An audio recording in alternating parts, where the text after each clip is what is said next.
दोस्तों, फ्रांस के राष्ट्रपति इमैनुअल मैक्रोन ने गुरुवार को कहा कि एक मजबूत यूरोप के निर्माण की लड़ाई अभी तक जीती नहीं जा सकी है और इस बात का खतरा है कि आने वाले दशक में यूरोप अपने वैश्विक दुश्मनों से पीछे रह सकता है। मैक्रोन ने पेरिस के सोरबोन विश्वविद्यालय में दिए भाषण में कहा, हमारे यूरोप के खत्म होने का खतरा है। उन्होंने कहा कि यूरोप एक निर्णायक मोड़ पर है और तेजी से फिर से हथियारबंद हो रहे वैश्विक प्रतिद्वंद्वियों के प्रतिस्पर्धा करने के लिए और अधिक प्रयास करने की आवश्यकता है। इसी के साथ साथ अमेरिका ने पाकिस्तान को प्रतिबंधों के खतरे के बारे में चेतावनी दी है, क्योंकि उसने राष्ट्रपति इब्राहिम रईसी की यात्रा के दौरान ईरान के साथ अधिक सुरक्षा और आर्थिक सहयोग का वादा किया था। 8 वर्षों में दक्षिण एशियाई देश की यात्रा करने वाले पहले ईरानी राष्ट्रपति रईसी ने बुधवार को अपने 3 दिन की यात्रा समाप्त की है। वहीं पड़ोसी देशों ने कहा कि वे अगले 5 वर्षों में द्विपक्षीय व्यापार को मौजूदा $2 बिलियन से बढ़ाकर $10 बिलियन प्रति वर्ष करेंगे। इसी के साथ साथ वैश्विक गैर सरकारी एजेंसी एक्शन एड की तरफ से एक बयान सामने आया है। उसने गुरुवार को एक बयान में कहा कि गजा पट्टी में 200 से अधिक दिनों से चल रहे इजरायली युद्ध ने इस क्षेत्र को महिलाओं और लड़कियों के लिए कब्रिस्तान में बदल दिया है।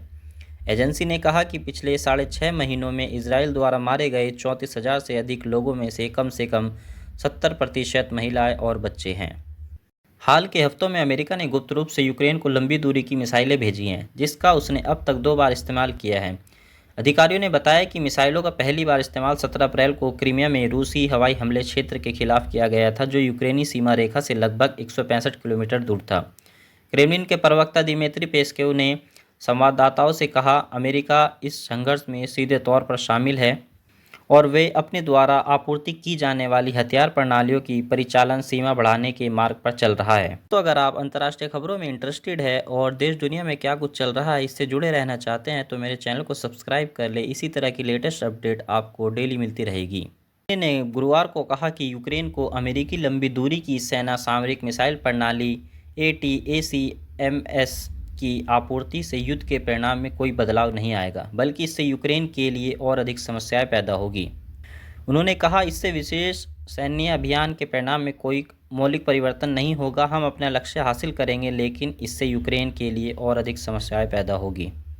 दोस्तों, इसी के साथ साथ संयुक्त अरब अमीरात के प्रधानमंत्री और दुबई के शासक शेख मोहम्मद बिन राशिद अल मखतूम ने बुधवार को कहा कि संयुक्त अरब अमीरात के प्रधानमंत्री ने पिछले सप्ताह के तूफान से घरों को हुए नुकसान से निपटने के लिए $544 मिलियन को मंजूरी दी है।